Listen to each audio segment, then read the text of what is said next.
Oi, gente, boa tarde. Mucuyu, Colofé, Mutumbá, Ure, Mojuba e toda a situação de respeito a nós, povo de matriz africano. Eu acho que vou tirar o fone, vai melhorar um pouquinho a minha integração com vocês. Passando aqui hoje, como toda vez, primeiro para matar a saudade, segundo para a gente poder conversar um assunto muito legal, que é um assunto que nós, em sua maioria, os zeladores que estão agora mais contemporâneos, os zeladores com casa aberta há pouco tempo, estão atravessando como um problema muito gigantesco dentro da constituição da sua história espiritual. O que acontece, gente? Quando a gente fala que a nossa infância interfere, influencia nos nossos relacionamentos, para com o nosso barracão, para com os nossos irmãos da EBE, do CUE, do UMPAMB, do INZO, é um assunto muito interessante porque cada nós tem uma maneira peculiar de lidar com seus afetos. E as demonstrações desses afetos, às vezes, podem ser muito mais negativas do que positivas. Quando a gente fala da palavra afeto, afeto é o que sinto, a forma com a qual mostro e como aquele sentimento, afeta o ambiente onde estou. A gente vai partir do princípio que se a base do relacionamento familiar foi segura, foi normativa, contendo correções, agregações, sentimentos, proteção, legal. A pessoa vai conseguir desenvolver relacionamentos seguros e objetivos quando mais tarde na vida adulta. Agora, se essa pessoa, na sua infância, teve relacionamentos instáveis, se ela foi um indivíduo com muita questão exposta a agressões, separações, tristezas, arquétipos marginalizados, proximidade de droga, bebida, entre outras coisas, com certeza, essa pessoa vai desenvolver um nível de relacionamento muito preocupante para com o seu estado mais velho, né, mais adulto. E por que eu trago esse assunto praticamente como uma pauta de diário para nós somos zeladores? Porque nós aprendemos perante a experiência do outro. Então eu vou trazer uma experiência que eu tive ontem e uma decisão que eu tomei para poder demonstrar a vocês o quanto que a nossa vivência na infância, o quanto que a nossa criança interiorizada, a criança que não cresceu, que não nos abandonou, ela interfere no relacionamento para com o barracão. Como funciona, gente? Primeiro a gente tem que partir do suposto que existem 5, 6, 7, sei lá quantos tipos de emotividade referentes dentro de um comportamento do filho para com o zelador, desde a paquera, do primeiro jogo, até as expectativas que ele almeja, partindo da seguinte inteligência. Quando eu sou uma pessoa que eu trago altas expectativas para o meu convívio espiritual, o antígeno desse altas expectativas é baixo. Então, altas expectativas, altas exigências, baixa autoestima. Com certeza, essa pessoa vai ser uma pessoa com baixa resistência à frustração. Então, a gente vai falar da pessoa que chega no barracão e ela nada mais quer que corresponder, reviver, projetar, dimensionar ali no barracão do zelador alguma figura. Lembrando que o barracão ele é composto por membros, filhos, responsáveis, ou ganzequer, de zelador, mãe pequena, mãe criadeira.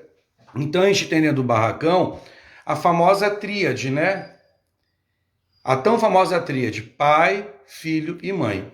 E perante a passagem negativa pelo complexo de Édipo, a gente vai acabar levando para o nosso barracão 100% do que a gente almeja.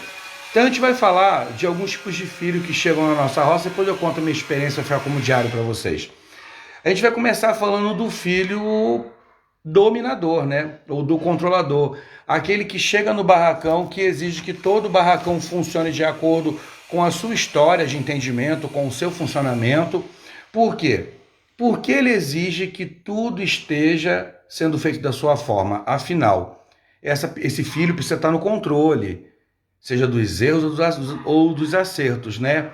A falta de controle para esse filho gera ansiedade, porque a palavra controle é um gatilho emocional que lembra que ele sequer pode controlar a exposição da sua vulnerabilidade. E a única coisa que ele consegue manter sobre a organização dele vem a ser a raiva. Afinal, ele demonstrou raiva muitas vezes na infância. Demonstrou raiva para, de uma certa forma, poder se defender da falta de controle.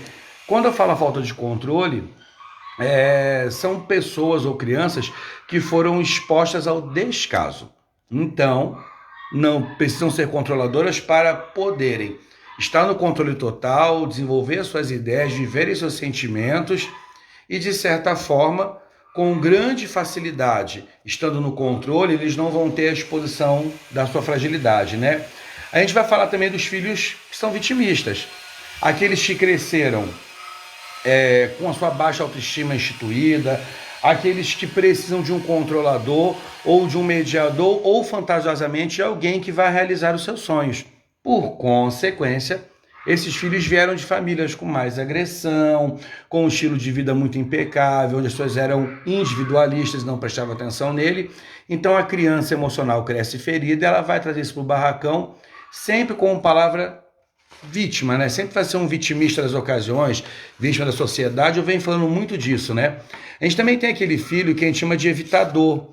O evitador, eles valorizam o seu próprio espaço. Aliás, eles vieram de um espaço onde eles cresceram com pessoas extremamente suficientemente individuais. Então, uma criança que cresce num ambiente onde as pessoas são individuais, elas não conseguem, de certa forma, desenvolver a pluralidade. Eles não são coletivos, eles estão ali para comprovar a eficácia da existência de uma egrégora, de algum local que legitime eles a segurança e o progresso. Mas aí a gente vai pular essas etapas, que elas acabam sendo chatas na explicação, e falar do principal motivo desse vídeo. O porquê que os nossos comportamentos infantis influenciam o nosso convívio dentro da Roça de Santo.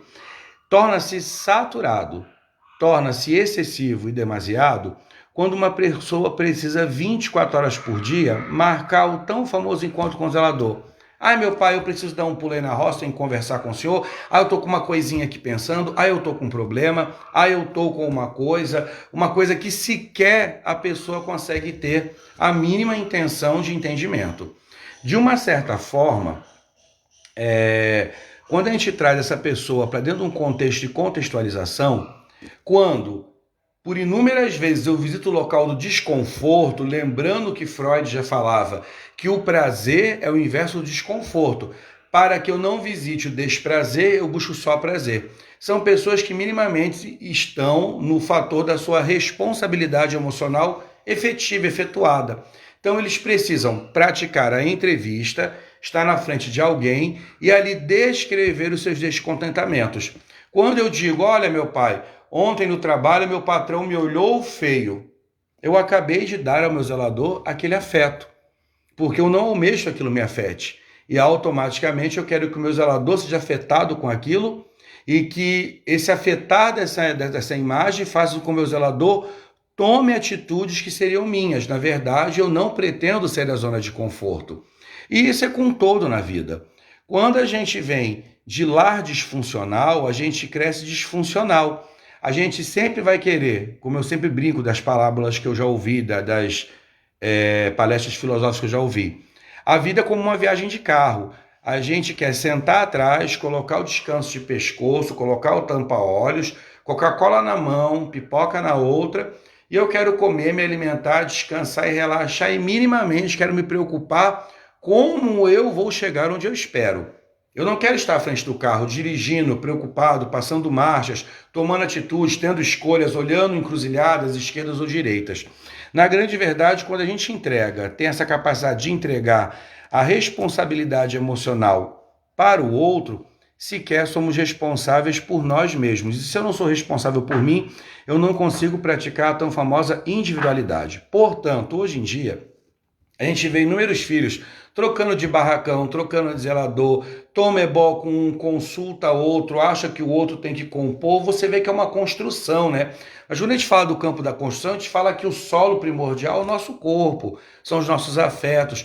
O solo por onde eu construí tudo é a minha individualidade. Se meu solo é vazio, ele não é fixo, tudo que eu construir ali, a tendência vai ser desmoronar. E quando desmorona, eu também minimamente quero viver do pressuposto desprazer. Eu preciso levar esse afeto emocional ruim para um outro resolver. Por isso que hoje em dia, se o zelador de santo, estou usando experiências minhas para dividir com vocês, não tomar cuidado com o seu ego. Preciso ter muitos filhos, porque tendo muitos filhos eu legitimo a minha aceitação. Quanto mais filhos, melhor eu sou, mais querido sou, serei interpretado como o cara legal, aquele que proporciona e faz tudo.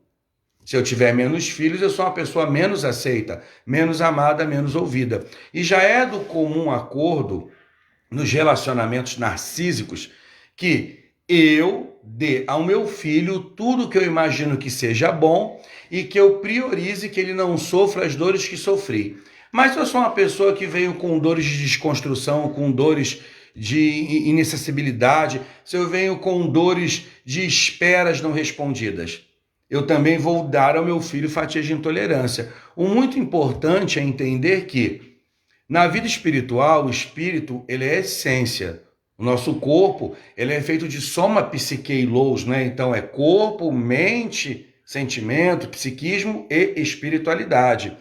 Não fica composto a espiritualidade o papel de pai e mãe. Eu sou filho de Logomedé, sou filho de Ogum, sou filho de Xangô.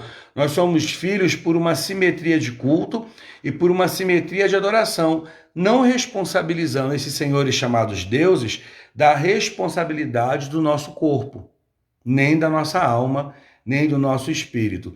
Ficar na zona de conforto, na expectativa, almejando que o outro faça o que minimamente eu preciso de um local onde eu não saio, é entregar na mão do outro a chave da responsabilidade. Aí o orixá vai lá, entende que você está paradão, que você está sem comida, sem água, sem luz. O orixá vai e coloca a gente na sua porta, trazendo uma casa para varrer, um lixo para catar, o que dá para capinar. Poxa, meu orixá não vê que eu não mereço isso, mas o que você tem na mão produzido para chegar em algum lugar? E aí, voltando na história dos relacionamentos instáveis que geram indivíduos com relacionamentos não saudáveis, a gente fala desse adoecimento, membro, Elegum, Iaô, seja o nome dado, com a casa espiritual. Em suma, na casa espiritual, a repetição familiar é muito projetiva. O zelador ele vai compor a ajuda e o apoio, almejando que o filho minimamente caminhe com as próprias pernas. Um filho sem problemas é um filho saudável. Para alguns, um filho que consulta o zelador 24 horas por dia só faz o zelador reviver a fase dele da carência emocional, onde ele foi um ser que não foi ouvido. Então, o desejo de todo mundo é se tornar objeto de desejo do outro. Então, a gente tem que tomar muito cuidado para que nessa relação egóica, o zelador não queira se tornar objeto de desejo do seu filho, porque ele sendo objeto de desejo, ele é desejado, e ele consegue minimamente amaciar as frustrações do que ele teve na infância, quando, se a infância foi saudável, ele cresceu, evoluiu, ele deixou de ser o objeto de desejo da mãe e do pai. A mãe e o pai começou a se distanciar, deixar que o filho crie individualidade. Se eu cresço com esse trauma, eu minimamente vou libertar os meus filhos para que eles tenham livre-arbítrio e dinamismo. É função do zelador aconselhar, não é função do zelador escolher. Seja no jogo, seja na conversa para com a vida, você pode simplesmente dizer, olha filho, se você traçar esse caminho, minimamente você vai chegar onde você almeja. Afinal, nós somos movidos, o que nos move de um canto para outro é a certeza da dúvida. Porque quando eu tenho só certezas, eu sou enraizado. Tenho certeza que sou infeliz, nunca vou ser feliz, nunca vou sair da zona de conforto para buscar a felicidade. Então, a dúvida, o porquê eu não sou feliz, me move a buscar um jogo, buscar um ebó. E muitas vezes, toda tradição espiritual, ela é utilizada da seguinte forma. Eu chego com uma dor, o jogo identifica, a gente escolhe um tutor de maior energia, um orixá, uma divindade brasileira, seja o que for, dimensiono a incapacidade, intolerância daquele filho ou cliente para aquela divindade através de uma oferta litúrgica, almejando que essa oferta gere um dízimo e esse dízimo gere energia. Em geral, essa energia vem e ela totaliza a transformação ao redor. Mas o orixá, ele não mexe na essência.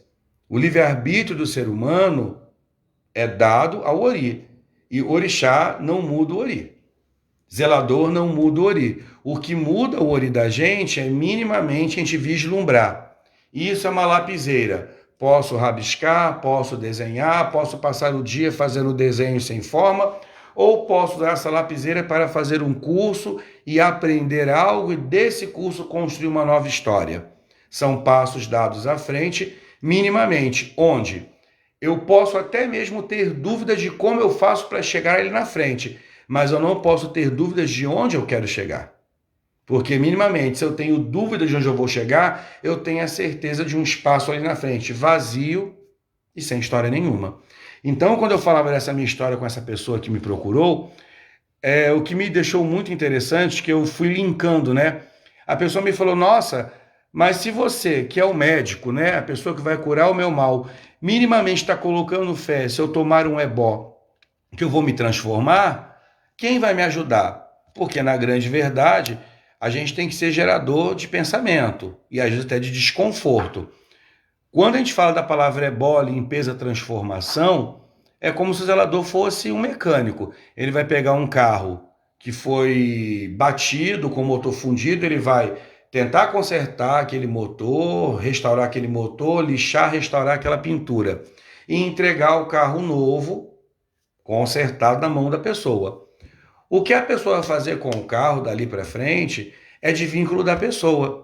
A pessoa vai ao mecânico, contrata um serviço. Isso não traz entre ela e o mecânico uma elaboração de relacionamento, porque relacionamento é dar e receber. É dar, talvez, pesos e traumas e receber conselhos, nunca direcionamentos, tá?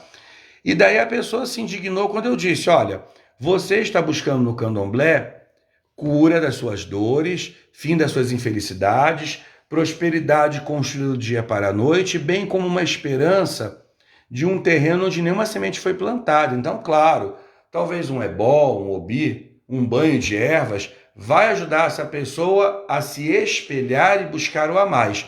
Mas quando o seu filho traz inúmeros descontentamentos, inúmeras infelicidades, inúmeras tristezas, ele minimamente está buscando a solução. Ele está buscando projetar, ele está buscando negar, ele está ativando todos os mecanismos de defesa para que você assuma um papel de responsável por suas insatisfações.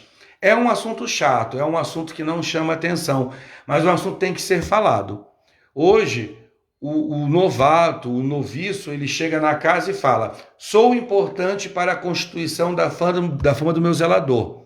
Ali eu busco apoio, ali eu busco replicar sentimentos não vividos, ali eu busco atenção, ali eu não quero ser contrariado, eu quero ter a esperança que alguma divindade vai abraçar minha causa e me colocar num local que eu almejo. Ali no barracão eu chego com os meus transtornos sociais, a minha vontade de obter um caractere, um adesivo da vida de João e Maria, mas sequer eu fiz o esforço que João e Maria fez. E esse papo que a gente está tendo é um papo normativo, é um papo desagrado. O legal hoje é aprender a cantiga, aquele passo legal, é o meu guia resolver a vida do outro, é eu estar incorporado de segunda a sexta, é eu estar enfiado na casa de santo de segunda a sexta, aprendendo o orô. Aprendizados e conhecimentos na mão de pessoas que cresceram em meio a relacionamentos instáveis só vai gerar um abá, um ebome instável, onde minimamente ele vai visitar a sua função, onde minimamente ele vai ceder a um ego de ser deixado de lado, onde minimamente ele vai entender que o outro pode ter uma vida longe da dependência do seu convívio. E por com certeza, toda pessoa com relacionamentos estáveis que desenvolveram no decorrer da vida aí a famosa neurose de abandono, entendeu? Ou desenvolveu o transtorno, né, de abandono e rejeição, ele por certeza vai querer ser adorado e amado pelos seus filhos. E minimamente, quando aqueles filhos estiverem satisfeitos, vai haver ali o fim do relacionamento simbiótico. O filho vai abandonar um pouco o seio do pai. E nesse momento o filho vai crescer, vai pintar, vai bordar, vai passear, vai ser normativo, né? E aquele pai vai ficar com aquele sinal de interrogação, pensando, poxa, fiz tanto por ele, investi tanto nele, evitei tanto que ele se frustrasse, defendi tanto ele dos eguns, tirei todo o problema desse filho, joguei numa quiumba, joguei num olho gordo, e minimamente esse filho me deu valor. Mas ele não daria valor. Porque, na verdade, se o relacionamento não for constituído de responsabilidade, onde eu sei o que é o meu papel e você sabe qual é o seu, não é um relacionamento saudável. E foi essa experiência que dividi com vocês, porque eu preferi, com um jogo pago, ebó tratado, eu preferi fazer a devolução do dinheiro da pessoa e dizer à pessoa que ela buscasse um tratamento analítico. Afinal, quando inúmeras vezes na vida eu visito a situação de desconforto, infelicidade, tristeza, incapacidade, e eu busco alguém que se responsabilize por aquilo, eu entendo que a fé nos move. Mas, por exemplo, eu vou lá, falo, meu pai, estou com baixo ganho financeiro. Meu pai vai, tome um banho da erva cachuchu, para usar um nome lúdico. Eu tomo o banho da erva, faço minha barba, me arrumo, pego carona, vou à rua, busco um emprego. Aí a coisa funciona. Agora eu tomo banho de erva e eu fico no relacionamento da expectativa, criando altas expectativas e me frustrando com o pouco que venho, e esse pouco que vem é como um tijolinho. Se eu não vou construindo, eu não me cerco de passar falta de providências. E hoje em dia a gente tem uma juventude que está com uma dificuldade gigante de estar consigo, uma dificuldade de conter os seus transtornos, de conter os seus traumas, que já vem de famílias estruturadas ou desestruturadas, mas todos com um complexo instituído, onde eles são vitimistas, são bajuladores, eles são vacilantes, porque entram na roça de santo, não tem opinião, não tem participação, eles são controladores, são evitadores, eles evitam de mostrar quem são funcionários vulneráveis, mas eles podem ter todas as máscaras da face da terra, mas minimamente eles querem lembrar que quando eles não são participativos ou eles não são totalizados para uma causa, que essa causa também vai ser totalizada para eles. Afinal, querer replicar numa casa de santo todo o trauma ou toda a falta que a sua vida infantil trouxe, minimamente é repetir, repetir, repetir. É a tão famosa neurose obsessiva. Em todo local que eu entro, ninguém me ama. Em todo local que eu entro, não me dá caminho. Todo local que eu entro, eu estou doente, estou passando fome, eu não tenho o celular que quero, eu não sou uma pessoa agradável. Se por inúmeras vezes o Elegum visita esse ambiente de perseguição, esse afeto que tanto o afeta, de perseguição, de vulnerabilidade, de fraqueza, de falta de consciência de atos, de falta de oportunidades, minimamente, esse Elegum ainda não encontrou alguém que fez a primeira pergunta: o que você realmente deseja? Seus desejos estão numa mão, porém na outra estão as ferramentas para a construção. Eu posso ter estudado até o 2º grau, né? Se a palavra certa é essa, e eu quero ser professor de faculdade. Não rola os sonhos. Eu posso me tornar um explicador, um orientador, aquelas pessoas que fazem fortalecimento escolar em casa, orientação. E dali buscar verba para estudar, me esmerar e me tornar um professor de faculdade. Eu não posso ser um desempregado que almeja postar foto no Instagram na praia. Eu também não posso me frustrar pela felicidade do outro, ou minimamente. Eu não posso olhar o outro com todo esse esforço e entender que ali não habita a vontade do que tenho de fazer. Porque se eu olho no outro, olho sua força, e eu minimamente quero ser a zona de conforto, eu não quero ter esforço e sequer minimamente eu quero ter força de vontade. Então, portanto, amigos zeladores aí, de casas novas como eu, prestem atenção. Às vezes vale a pena ter uma casa com 3, 4, 5 filhos, onde você consiga dar conta disso e que minimamente você não projete nesses filhos seus sofrimentos, porque nós somos um depósito de sofrimentos, infelicidades e tristezas, e muitas vezes nós, zeladores, trazemos para a vida espiritual a constituição de uma família agradável, onde eu vou obter todos os sentimentos que eu não vivi quando também fui criança, também fui novinho. Portanto, grande beijo, Colofé, Cuyumu, Tumbaurê. Eu espero que essa divisão de experiência sirva a todos e, primordialmente, é preciso a gente entender que na relação dos afetos e compromissos, o quanto que os nossos afetos estão afetando a constituição positiva da nossa casa e do nosso zelador. Ou dentro da relação dos afetos, o quanto do ser que sou está afetando a sociedade ao meu redor, as pessoas ao meu redor e meu próprio zelador. Se eu consigo ter consciência dos meus afetos, minimamente eu visito um local de responsabilidade. Se eu sou inconsciente dos meus afetos, eu estou numa fase fantasiosa, ainda assombrado por toda a tristeza de tudo que não tenho, tudo que eu almejo ter, e nas expectativas de uma dúvida. Ué, quero chegar ali, mas como chegar, né? E infelizmente não tem ebó, não tem jogo, não tem ifá, não tem odu que me conduza a um local de conforto onde minimamente sequer eu programei a minha chegada. Existe um ditado popular que diz que o nosso nome está construído no amanhã. Grande beijo, Colofé, Mucuyu, Mutumbá, Uremojuba e até um próximo encontro, gente. Responsabilidade emocional e Casa de Santo não é local para a gente despejar frustrações. A gente tem que conviver com a seguinte questão: nenhum Deus vai ser responsável pela nossa procrastinação, preguiça ou individualidade. Deus é energia e Deus só é bom e é louvado e adorado porque ele tem poder. Seja o Deus com o nome dado no local dado. Portanto, responsabilidade emocional cria o maior vínculo de espiritualidade que você possa imaginar. Beijinho, até um próximo encontro.